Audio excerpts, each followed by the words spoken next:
জামাই গো জামাই, তুমি খাইবা আমার কামাই, কইরো না কোনো ধানাই পানাই। আমি গোসল করার সময় দেখি মানে আপনার বেটিয়াকে তো আমি একা গোসল করতে দেখিনি, তিনজন একসাথে দেখেছি। পহলে কে দেখেছে? ও দেখেছে। এই ওকে ধরিয়ে নিয়ে আয়, শাদির জন্য তৈরি কর যা। মনে খুব সাজ জাগছে, একটা মানুষ বিয়া করব। আমি মানুষ না, আমি মাইন্ডসেট জাতি না, আমার বিয়ে করো না। এটা কিসের জুস? কিসের জুস এটা? এটা হচ্ছে বাদুরের রক্তের জুস। আর যে খিচুড়ি খাইলাম ওইটা এটা তো ইঁদুরের মাংসের ভুনা খিচুড়ি।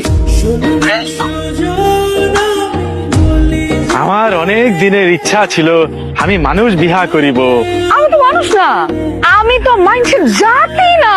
ঘটনা হইলো আমিও তোমাদের মতো কিছু ভাই ব্রাদার বন্ধু বান্ধব নিয়ে জঙ্গলে ঘুরতেছি। টিকটক করতে একটু জঙ্গলের ভিতরে ঢুকছি। ওই যে ভিতরে ঢুকছি বন্ধু, আর বাইরে যেতে পারি নাই, ভিতরে লক হয়ে গেছে। আমার জামার কি হয়েছে?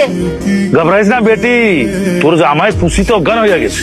তুমি যদি আমারে আর আমার বান্ধবীরে এই কাবিলা থেকে, এই জঙ্গল থেকে বের করে দিতে পারো, তাইলে তোমারে রাজা বানায় দিব কনফার্ম। উপায় একটা আছে।